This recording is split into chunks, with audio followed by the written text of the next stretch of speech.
now comes the most important topic for your coming prelims, and I think 1 or 2 questions have been asked from RCEP. Now, just note down these points and just revise. If I give a material also, you can just go through it. But the point which I am telling you now, just be very thorough with these points, and if revise only those 3 or 4 core points are there from your prelims point of view. From the mains point of view, we will discuss later on. But from your prelims point of view, what all things have happened in relation to RCEP. See, I am making it again very clear. In 2016, they asked a question on prelims. They asked a question on RCEP. Now, before going to RCEP, try to understand that what is RCEP? It is a mega regional trade agreement. RCEP is a mega regional trade agreement. And the region is Asia Pacific. The region is Asia Pacific. Now try to understand that this agreement, it is a free trade agreement. RCEP is a free trade agreement. Rather, it is a comprehensive free trade agreement.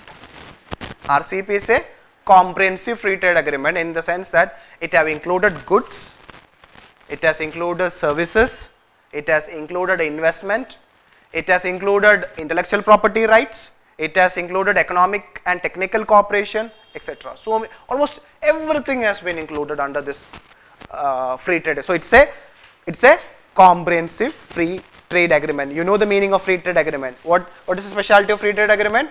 Where it allows elimination of import duty tariff to almost all the majority of the items except the sensitive items. Okay. Now regarding the RCEP, see, try to understand that whenever you read the news about RCEP, this word only you will see that it says that there are 16 members. RCEP consists of 16 members. RCEP consists of 16 members. Now, but it's not 16 what is important from your examination point of view.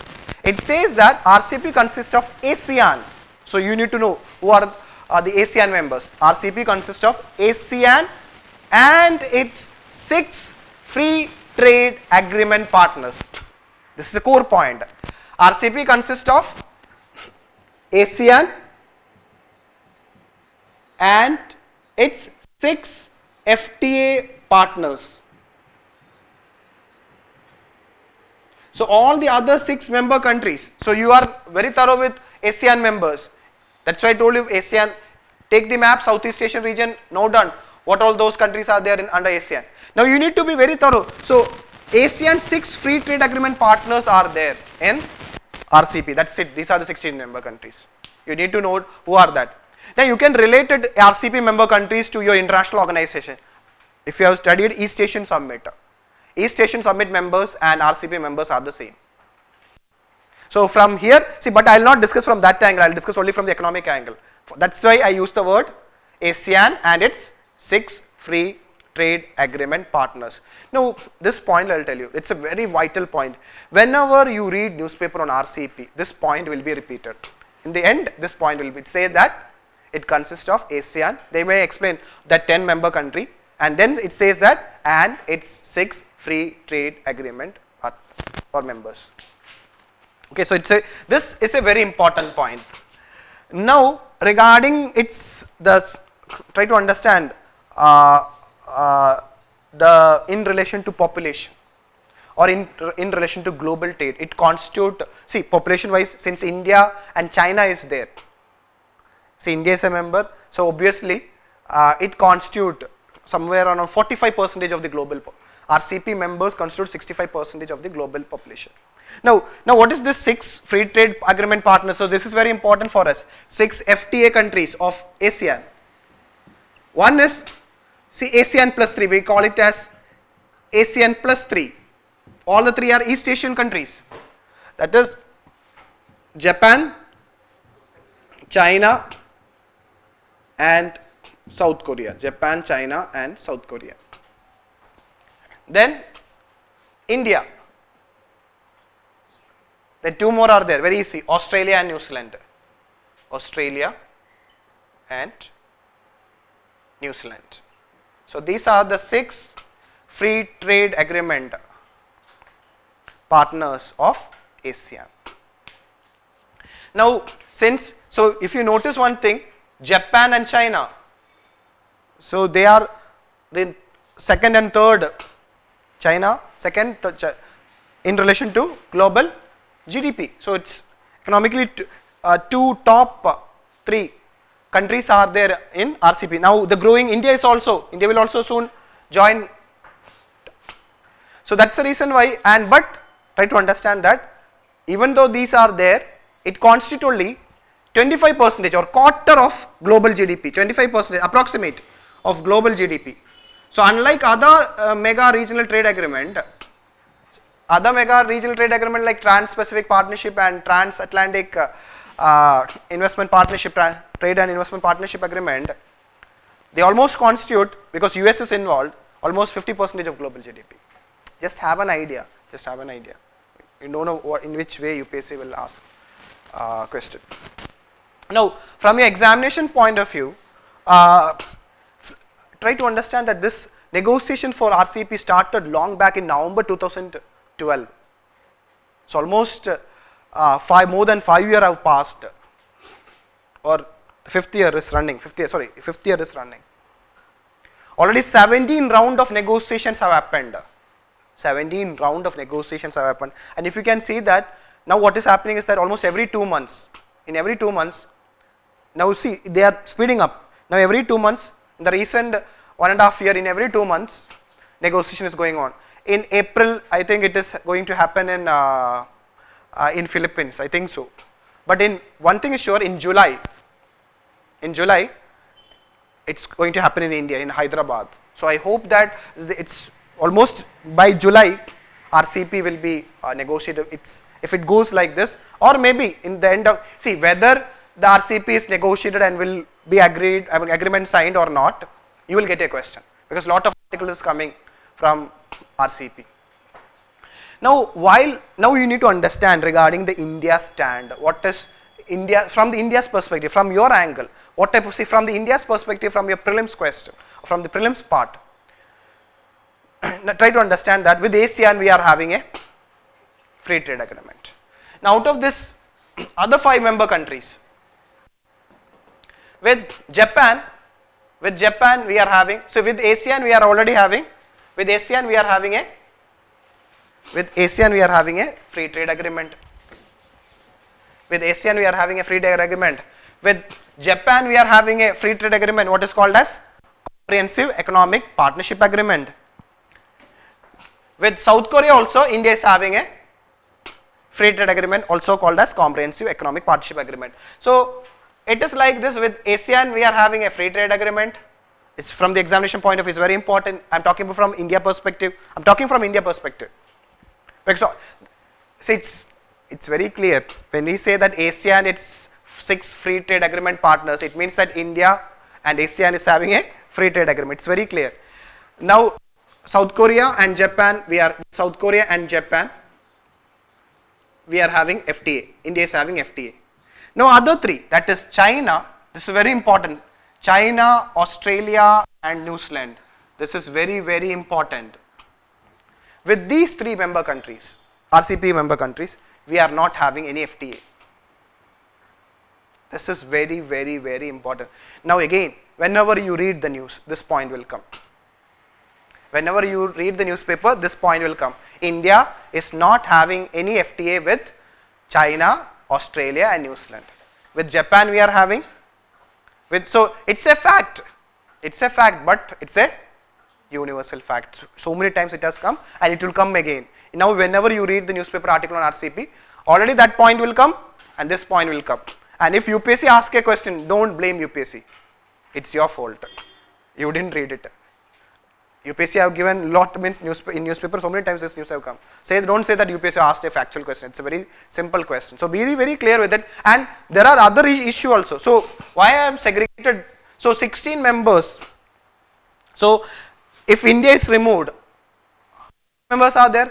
So we can classify these 50 members into 3 categories. One is ASEAN, then ASEAN, which we had a free trade agreement long back, and then recently Japan and South Korea we are having it, and to other 3 countries where we are not even having a preferential trade agreement.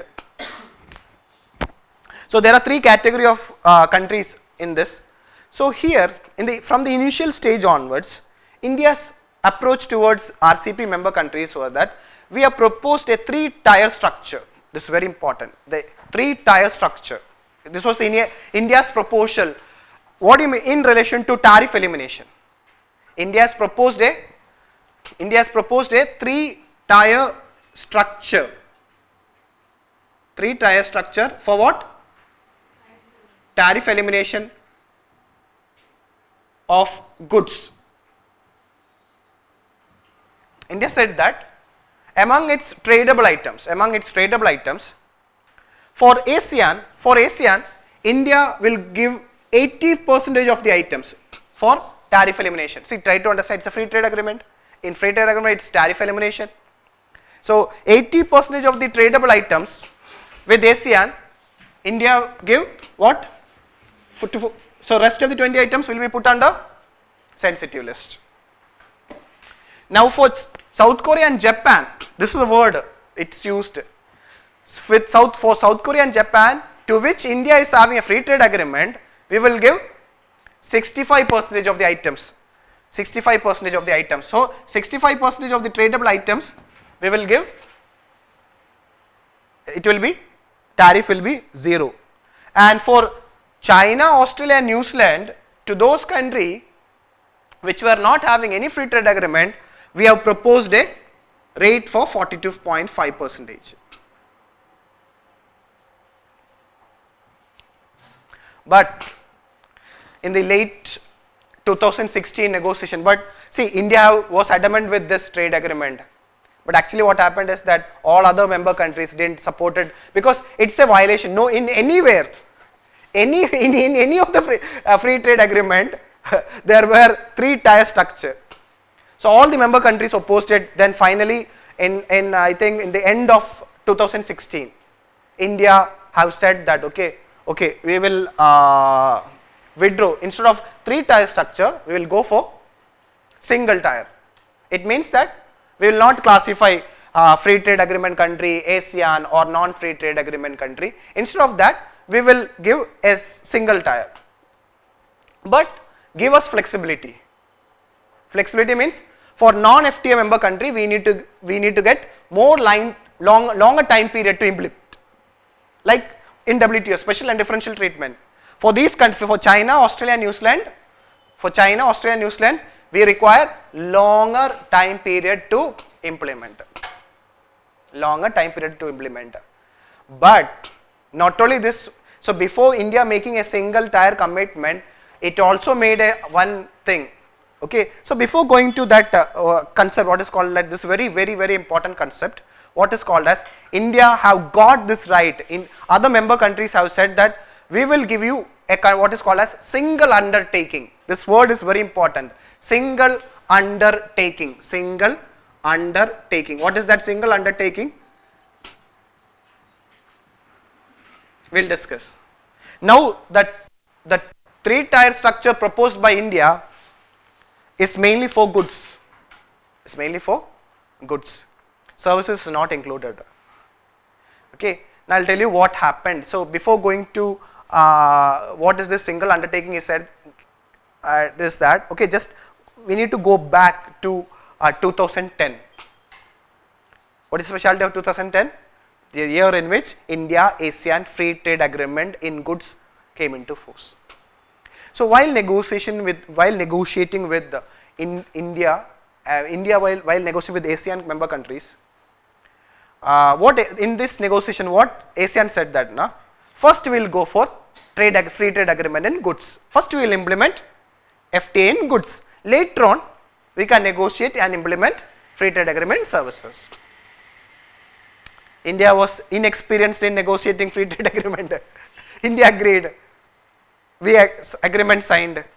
So what happened with this FTA in goods is that I told you we are not good in. See, basically we are a service economy.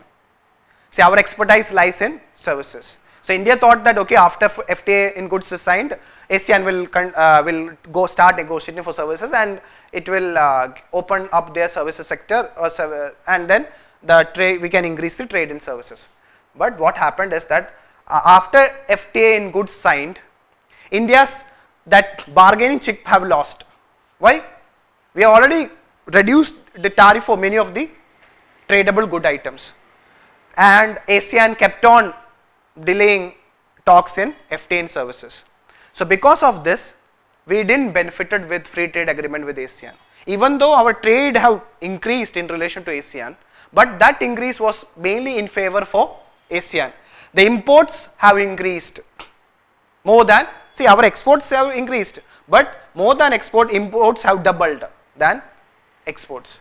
So if you see, we are having a trade deficit with ASEAN member countries.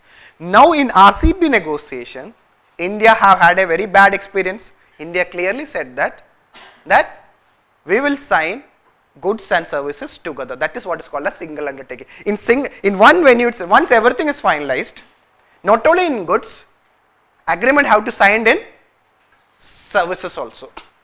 So this was the commitment India have got from, this is what is called a single undertaking. So when RCEP agreement will be signed, it not only will include like earlier FTA in goods, it will include goods, services, investment and other provisions also. So we are promoting, so this is the why, so this commitment very recently only India got it. In February only India got it, in the February, so this 2017 only India, that RCEP in the negotiation, RCEP negotiation, member countries have agreed to this India's demand of single undertaking, where, so this is the term which the India, this was the very famous term India have used in this negotiation, what is called as, you can write down, you can use it in mains, nothing is agreed until everything is agreed. This is single undertaking is all about, nothing is agreed until, so it means that unless and until you include services, we will not allow this goods to be implemented. 21st century for Asia. So RCEP is a good thing, like you can conclude. See, don't always complain against China. There are so many places in which India and China can work together and play a major role for the global growth and especially for our own development also. It's mutually beneficial, especially in relation to trade, in relation to other sectors like we are already working together under WTO. So in trade agreement also we don't need to consider it, see, and rather we need to make our domestic industry competitive. We can't protect our domestic industry for a long time. They need to come up with, they have to introduce latest technology, they have to improve efficiency. Government is taking lot of steps in relation to ease of doing businesses and other thing to make our industry, instead of protecting, what we need to do, we need to make our industry competitive to face competition from all the multinational companies including China. So that way you can end the RCEP. I will give you, see, lot of things will happen in relation to the coming April negotiation and the July negotiation. So after that we can finalize what the stand you need to take your means. From a prelims point of view, these points are very sufficient, and if you are very clear with it, you can easily answer question on RCEP. Already UPSC asked a question. See, this was the question UPSC asked in relation. It was a very simple question. You will laugh if you see the 2016 question. You know, the question was, the term regional comprehensive economic partnership often appears in the news in the context of the affairs of a group of countries known as G20, ASEAN, SCO and SAARC. This was the 2016 UPSC prelims question. What is the answer? So just have an idea. So that was a very simple question. Already asked. It's a very simple. So UPSC asked such type of question. So don't be having doubt about it. Is I am wrong? No. UPSC asked such a very simple question also. Okay. So be aware of it and just revise these points. Just revise these points, especially the India and ASEAN and 6 RCEPs, ASEAN and its 6 free trade agreement partners. And regarding India, with ASEAN we are having an FTA, South Korea and Japan we are having FTA, with China, Australia and New Zealand, we are not having any FTA. But once this RCEP will come into, RCEP is a comprehensive free trade agreement. Why it is called as comprehensive free trade agreement? It is not only including goods, but services, investment, intellectual property rights, other technical and economic cooperation, etc. So many other things are there.